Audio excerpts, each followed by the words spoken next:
सत्य के साथ। नेता फोन करता है कि हेलो मेरे 5 लोगों को लगा दे, उसके 5 लोग लग गए, अब वो लग गया, अब क्या हो रहा है, उसने 5 साल वहां कर दिया, अब कहते मुझे बल परमानेंट कर दो, तो ऐसा चलेगा क्या? तो इस राज्य में भाई भतीजावाद नहीं चलेगा। अब भाई तुम उत्तर प्रदेश, बिहार, गाजियाबाद के लोगों को अगर जेई में वहाँ पर लगा रहे हो, और ये बच्चा जो हमारे प्रदेश का बच्चा है जो डिप्लोमा कर रहा है, 4 सालों से धक्का कह रहा है, उसका क्या होगा? चाहे वो यूकेपीएससी हो, पर ताला लगा दो। नमस्कार दर्शकों, मैं हूं अरशद मलिक और आप देख रहे हैं टीवी न्यूज वायरस। उत्तराखंड में बेरोजगारी अब सिर्फ एक आंकड़ा नहीं रही, बल्कि यह सड़कों पर उतरा हुआ आक्रोश बन चुकी है। सरकारी भर्तियों में सालों की देरी, नई भर्तियों पर चुप्पी और दूसरी ओर आउटसोर्स व बैकडोर नियुक्तियों का बढ़ता चलन आज प्रदेश के युवाओं को उसी मोड़ पर ले आया जहां सब्र जवाब देने लगा।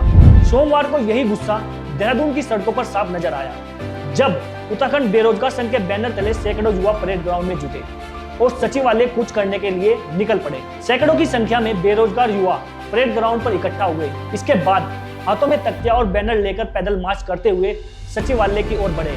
हालांकि पुलिस ने सचिवालय से पहले ही बैरिकेडिंग लगाकर प्रदर्शनकारियों को रोक दिया। बेरोजगार संघ का आरोप है कि राज्य में वर्षों से नियमित भर्तियां प्रक्रिया को दरकिनारे कर आउटसोर्स और बैकडोर के माध्यम से नियुक्तियां की जा रही है। बाद में यही कर्मचारी नियमितकरण और ग्रेड पे की मांग करने लगते हैं। संघ का कहना है कि यदि सरकार आउटसोर्स के माध्यम से ही भर्तियां कराना चाहती है तो फिर आयोगों को बनाए रखने का कोई औचित्य नहीं रह जाता, जबकि प्रदेश में 10 लाख से अधिक पंजीकृत बेरोजगार युवा नौकरी का इंतजार कर रहे हैं। जो उपनल के माध्यम से और जो संविदा के माध्यम से और जो बैकडोर एंट्री के माध्यम से जो आज भर्तियां हुई हैं, उन भर्तियों को जो है वो कह रहे हैं कि आज हमें परमानेंट कर दो। भाई अगर आपको परमानेंट कर दिया, इन युवाओं का क्या होगा जो 10 साल, जो आज अगर आप देखोगे 10 लाख रजिस्टर्ड बेरोजगार है इस प्रदेश में, 10 लाख, उन 10 लाख रजिस्टर्ड बेरोजगारों का क्या होगा अगर आपको परमानेंट कर दिया? आज जो है नेता फोन करता है कि हेलो मेरे 5 लोगों को लगा दे, उसके 5 लोग लग गए, एक ने बोला भाई साहब मुझे जेई में लगा दो, उसने कहा ठीक है। फोन किया उसने उपनल में, फोन करता है वो आउटसोर्स में कि भाई मेरे 2 लड़का आ रहे हैं, जेई है, और कौन से साल का है, कौन से उसने ग्रेड किया, कुछ नहीं है, इसने बस किया है पास आउट किया, इसको लगा दो। अब वो लग गया, अब क्या हो रहा है, उसने 5 साल वहां कर दिया, अब कहते मुझे बल 4200 का ग्रेड पे दे दो, अब मुझे परमानेंट कर दो, तो ऐसा चलेगा क्या?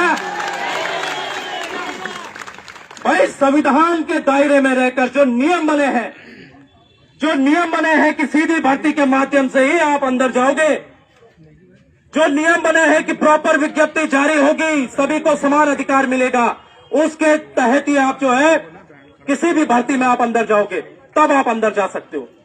ऐसे तो कोई भी लग जाएगा। या तो मैंने एक ऑप्शन भी दिया था, मैंने सरकार को एक ऑप्शन दिया है कि चलो अगर आपको परमानेंट करना ही है, आपको चलो उपनल, आउटसोर्स और आपको अन्य लोगों को परमानेंट करना है, तो ये जो हमारा आयोग बने, चाहे वो यूके ट्रिपल एससी हो, चाहे वो यूकेपीएससी हो, या फिर चाहे वो चिकित्सा चयन बोर्ड हो, इन तीनों पर ताला लगा दो।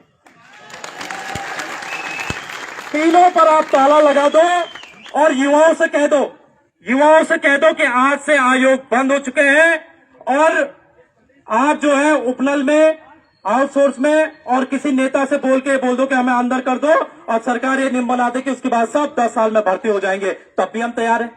आप तैयार होंगे ना तब भी हम तैयार हैं।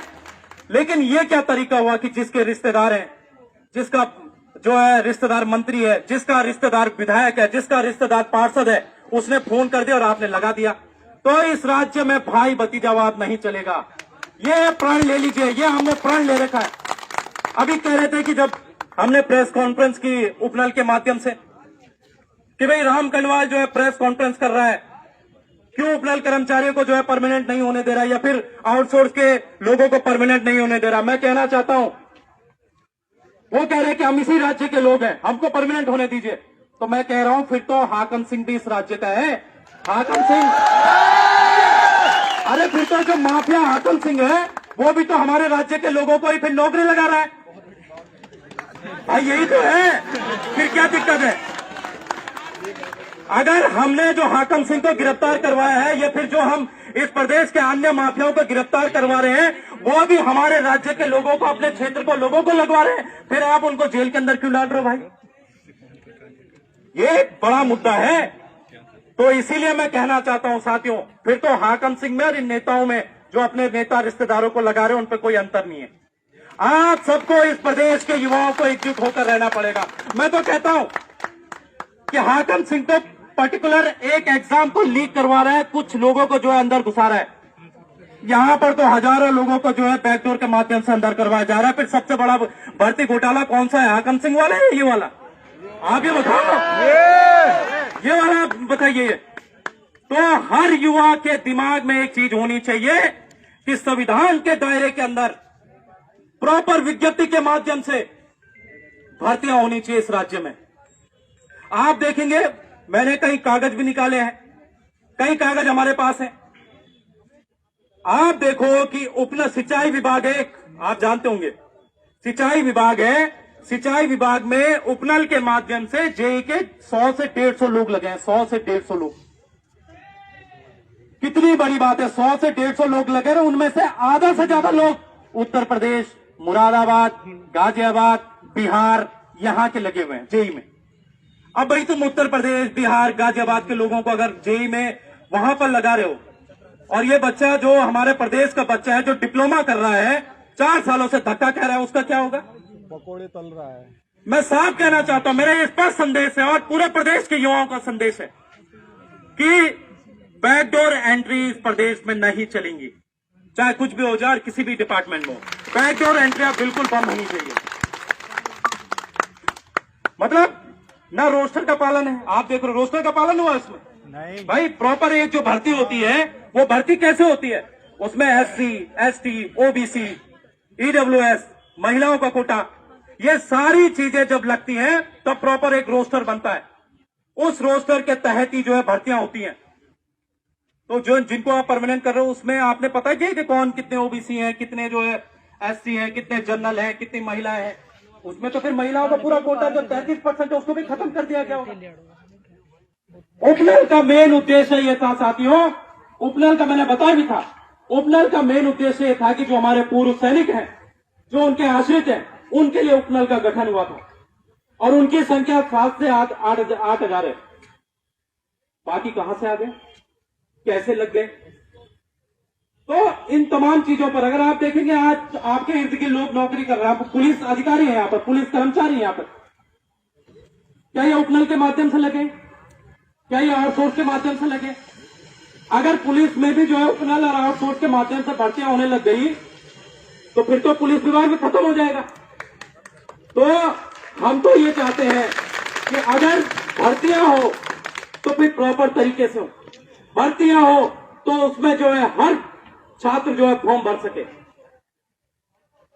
साथियों, दूसरी चीज जो हमारा बड़ा मुद्दा है वो ये है कि संयुक्त स्नातक स्तरीय परीक्षा जो पेपर लीक हुआ था, उसकी आज तक इन्होंने जो है परीक्षा की डेट अभी तक इन्होंने घोषित नहीं की है।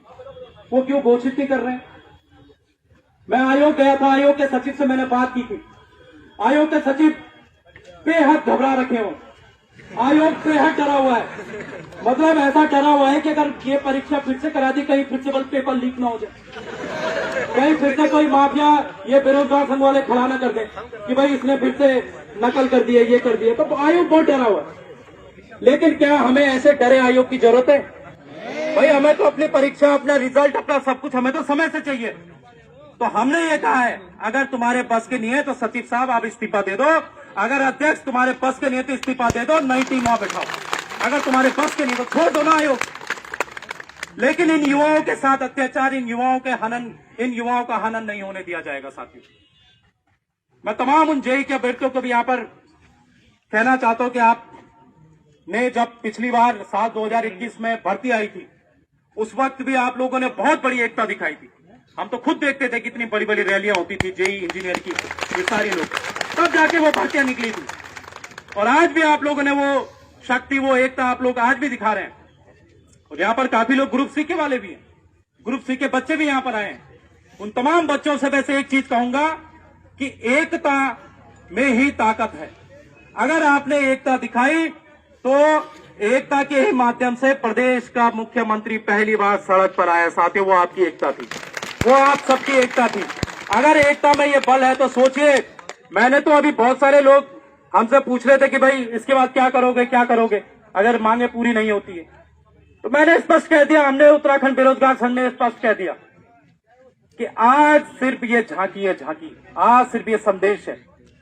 आने वाले दिनों में अगर आप मांगे नहीं मानोगे तो आज तो परेड ग्राउंड कम पड़ा था, कल जो है पूरा देहरादून कम पड़ जाएगा पूरे युवाओं के साथ। ऐसी कॉल दी जाएगी, पूरे राज्य के युवाओं को देहरादून बुलाया जाएगा, ऐसी कॉल दी जाएगी। अगर आपने जो है ये सिस्टम ठीक नहीं किया, अगर आपने जो है पीडब्ल्यूडी की वो जो संविदा वाले जो मांग कर रहे हैं, वो पीडब्ल्यूडी की भर्तियां जेई की, वो अगर आपने जो अध्याचन लोक सेवा आयोग को नहीं भेजा तो काम हो जाएगा। अगर आपने वो जो जल संस्थान में जो 100-150 पद हैं, उन पदों को अगर आपने अध्याचन अगर आपने लोक सेवा आयोग नहीं भेजा तो देहरादून को जाम कर दिया जाएगा। साथियों, अगर आपने वो अध्याचन नहीं भेजा, ये नहीं चलेगा। तो स्पष्ट रूप से बस मैं ये कहना चाहता हूं कि आप लोग अपनी एकता, अपनी अखंडता ये हमको बनाए रखनी है। और प्रदेश में सिर्फ एक सिस्टम चलेगा, सिर्फ एक सिस्टम, समान अवसर, ये सिस्टम चलेगा। सबको समान अवसर मिले, हर भर्ती में मिलना चाहिए। ऐसा नहीं कि नेता ने फोन कर दिया, नेता ने आशीर्वाद कर दिया, ये इस प्रदेश में साथियों नहीं चलेगा। इन्हीं शब्दों के साथ साथियों, जय हिंद, जय भारत, जय उत्तराखंड। साथियों, वहीं धरना स्थल पर सिटी मजिस्ट्रेट प्रत्युष सिंह पहुंचे और उन्होंने आश्वासन दिया है कि सरकार बेरोजगार युवाओं की समस्याओं को गंभीरता से सुन रही है। सभी मांगों को मुख्यमंत्री पुष्कर सिंह धामी तक पहुंचाया जाएगा। भर्तियों को लेकर जो भी प्रक्रिया लंबित है उन्हें जल्द आगे बढ़ाया जाएगा।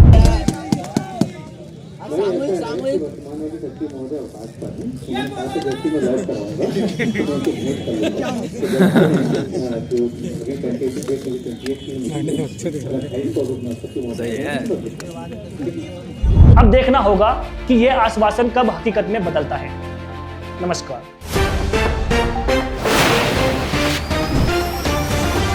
सत्य के साथ